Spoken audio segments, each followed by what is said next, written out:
So, some of you know, if you follow me, I've been in Washington State the last couple of days. Actually, I flew up Friday, and I'm going home Monday, so I'll be there Tuesday in case you need me for anything, which you probably don't.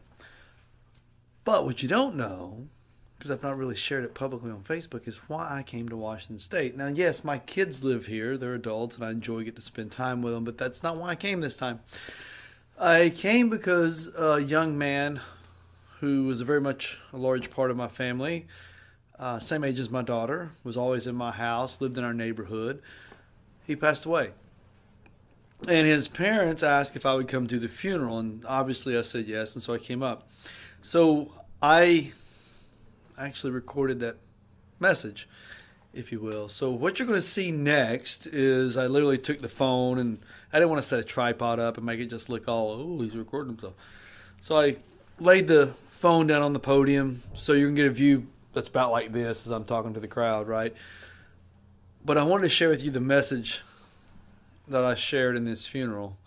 I did get permission from his mother to share this, so I hope you enjoy it. And if you have any questions or comments, you know what? Let me know.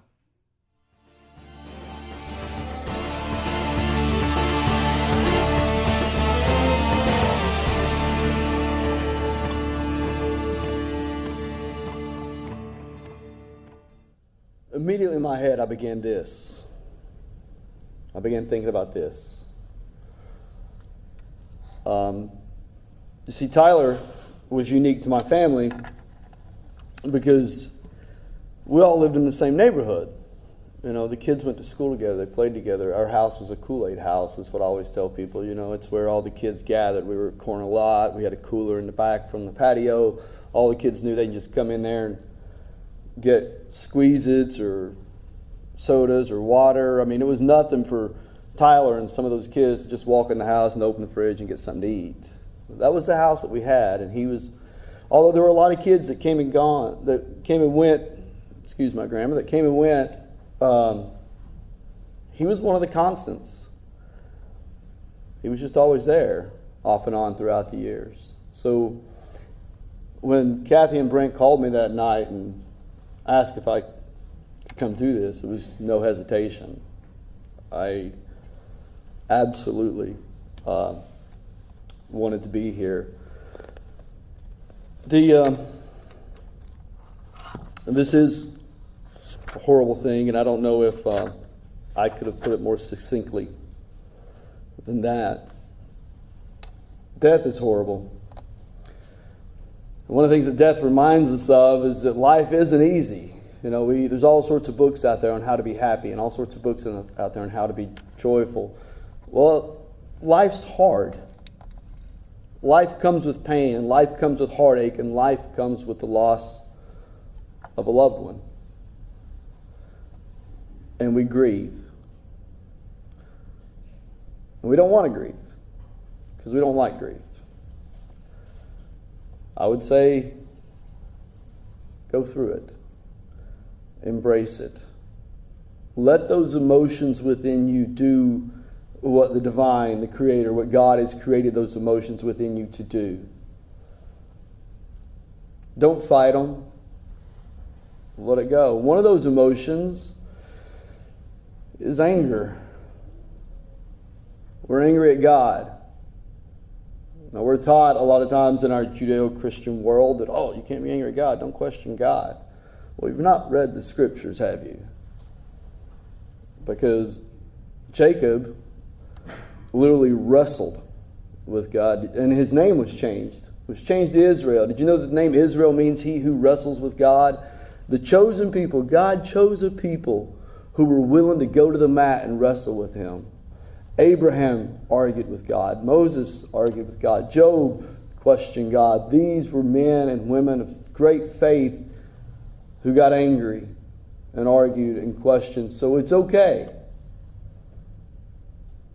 Matter of fact, I would say you're not truly spiritually going to go closer unless you're willing to go to the mat and wrestle and be angry and shout out. And then somewhere in all that chaos and in all that anger, You're able to find what one great patriarch found. It's in the stillness. It's in that pause where peace comes, where God speaks, where healing comes. So it's okay. It's okay. Embrace it. In the creation poem, where God creates the heavens and the earth, He creates the seas, and He creates the plants, and He creates the animals. And one of His last creations, as a matter of fact, His very last creation was us, humans. But there was something different about this creation. He did something different besides just speaking us into existence. The poem tells us that He literally took His hands and formed us out of the dust. He didn't just speak us there. He literally took His hands and formed humans out of the dust. And then He went and did something different. The poem teaches us that He breathed life into us. You say, well, why is that different? Animals breathe. This wasn't a breath or a life or a breathing that just animates the body. What the sages and the mystics and the ancients believed was this: the divine was literally imparting His soul. You may know it as the image of God. He was literally breathing into us. The soul of souls was imparting into us a soul to reside within this body.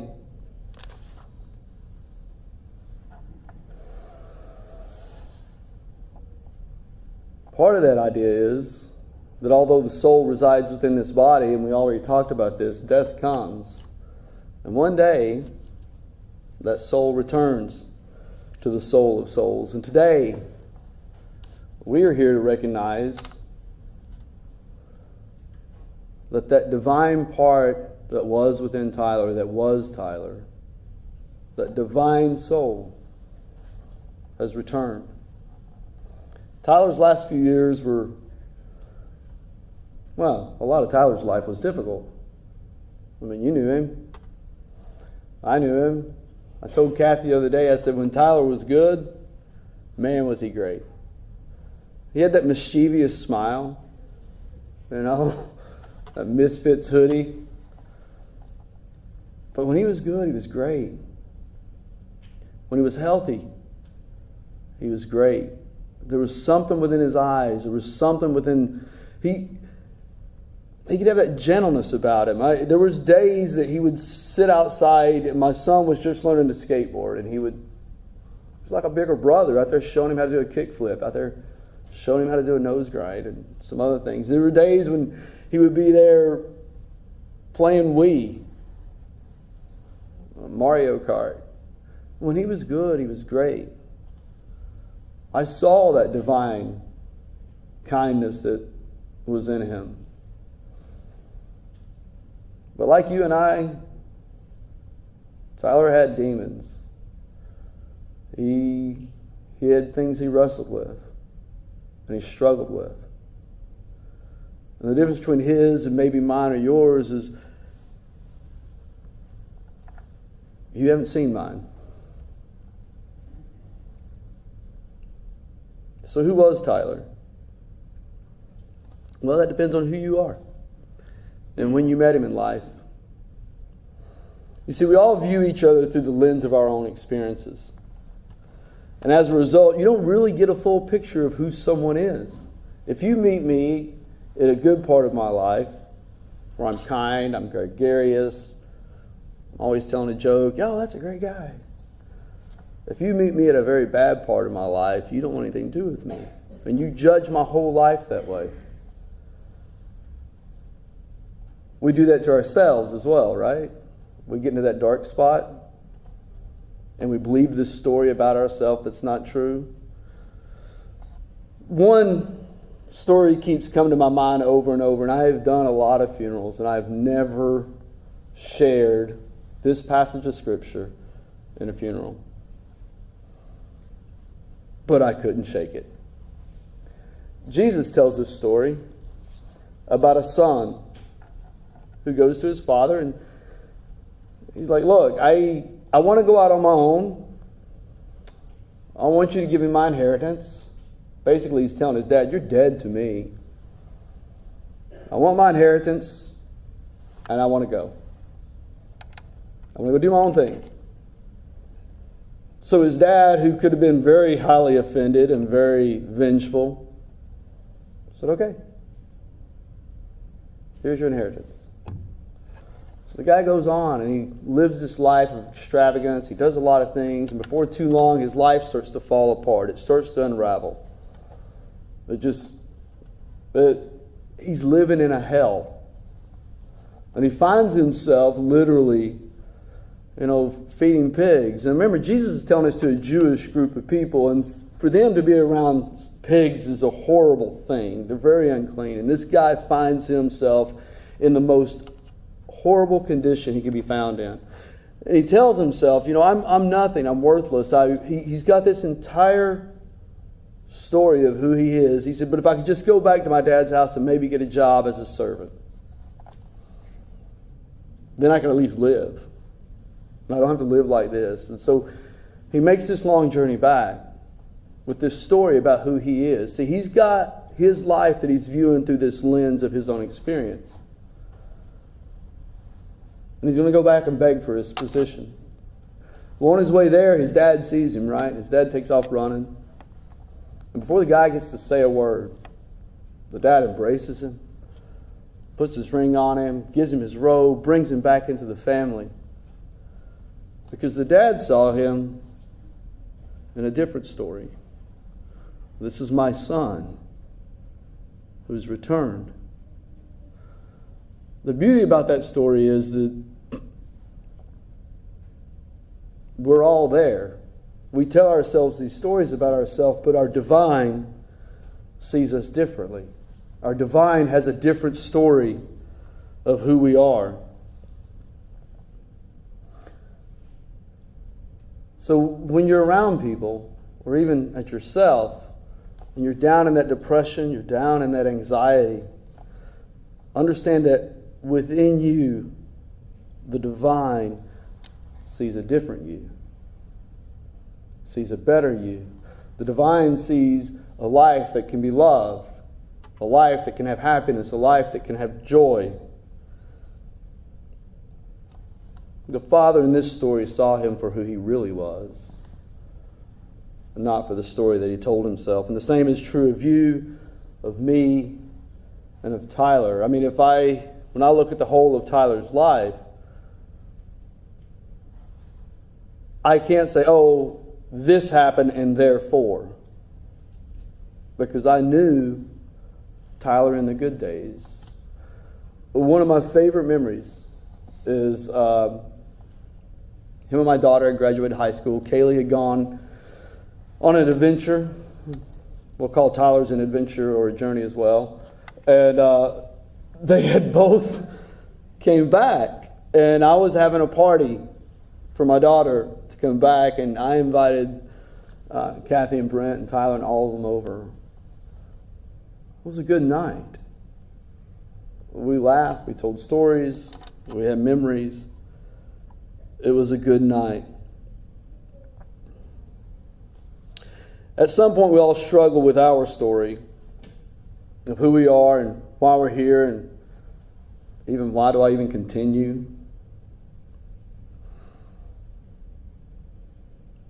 What are these feelings of anxiety? What are these feelings of depression that are within me? Why am I struggling like I'm struggling? What if, but for a moment, let's just say, what if? What if that's the very breath of life within you that's saying there's more? You're more than who you think you are. You're more than the story that you're telling yourself. Let me show you.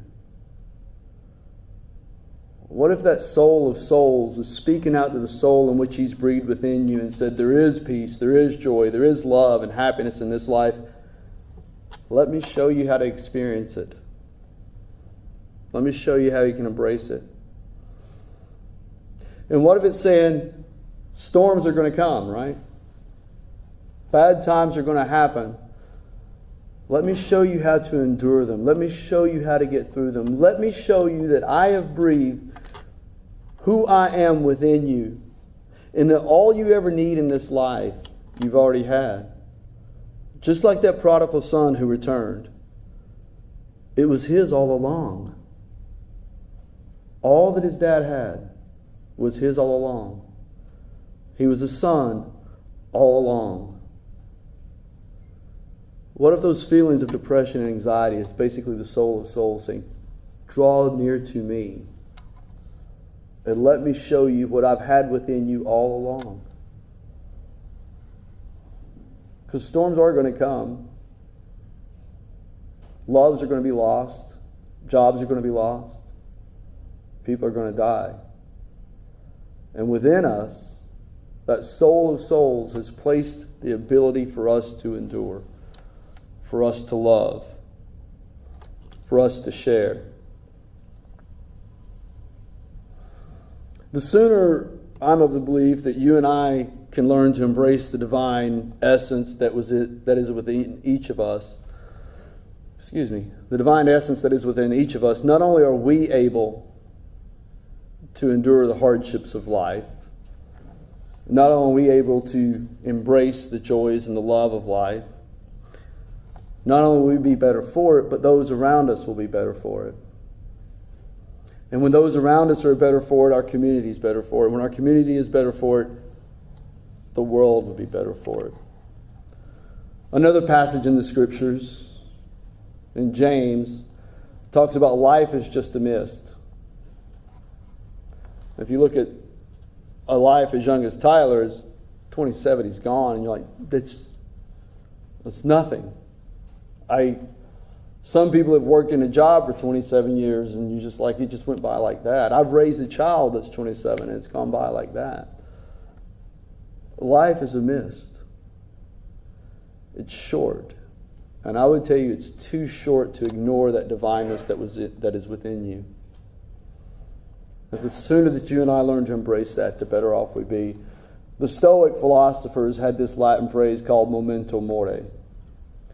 And translated, it means, remember, you too will die. And on one hand, that's a very morbid thought, right? But on the other hand, it's a very freeing thought. That what if I live this life today knowing that I may not have tomorrow? So instead of carrying this anger at this person and letting that burden me and let that guide me and let that make my decisions, what if I learn to just, okay, I'm going to trust the divine within me and I'm going to let that go. Instead of focusing my time and energy on what this person may have said or did or this boss may have said or done, I'm going to focus my time and energy on how I can bless somebody and help somebody. Remember, you too may die. And I hope you learn to do that, to say, I may not have tomorrow. I'm going to tell somebody I love them. I'm going to call somebody. I got this weird habit, and I had to text a friend the other day, and I told her, I said, I don't know why this is in me right now, but I need to let you, and I'll tell you my exact words to her. It's no secret. You don't know her. Well, you don't. She's in Tennessee. I hadn't talked to her in a couple of days, and usually her and I talk almost every day. Sometimes we'll have lunch 2 or 3 times a week. We're not dating or anything like that. We're just really good friends. And I hadn't seen her in like 5 days. I hadn't talked to her in 3 days, and if I did text, it was a short reply. And so on Wednesday, I just got this overwhelming feeling, you need to let her know what's going on. And so I texted her and I said, look, I don't know why, but you know when I feel something within me telling me I need to do it, I try my best to act on it. I need to let you know I've not been ignoring you. I'm not angry at you. I've just had a lot going on. I've been working 12-hour shifts. My mother and I were trying to sell the cattle that we had. I mean, I had a lot going on. I just didn't have time. That went a long way for her. And it's because I learned to listen to that divine voice that's within me. I would challenge you to learn to do the same, because life is short. That phone call, that note, that letter. You should write letters. That thank you. Listen to the divine when you hear them within you saying, hey, reach out to this person, because you never know the blessing that you're going to bring them.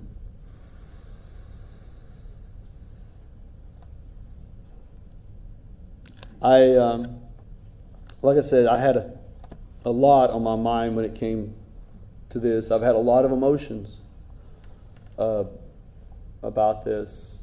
Tyler and I had good days and we had bad days. I like to think Tyler always knew that he had a safe place wherever we were at. I regret that we lost the touch that we lost, but that's life, right? That's life. I'm very happy that the last couple of years, Tyler returned. We had a son. Tyler left a lot of his old ways behind. He found a lot of joy in being there for his son and playing for his son. He found a lot of joy in just hanging out with Brent, who raised him, and just playing video games. Brent was talking about, that was just one of those things we did at night, and that's gone. He got to be there for his mother when they got to embrace him. Although Tyler's last couple of years, on one hand, physically wasn't well with the demons and the ghosts that he had to wrestle with, the last few years may have been the best years. And so today we know that the soul, that divine breath, has returned to the soul of souls. My hope, my prayer as part of this message is that you would learn to embrace that divineness that is within you. And as you go today, may you go in love and peace and mercy.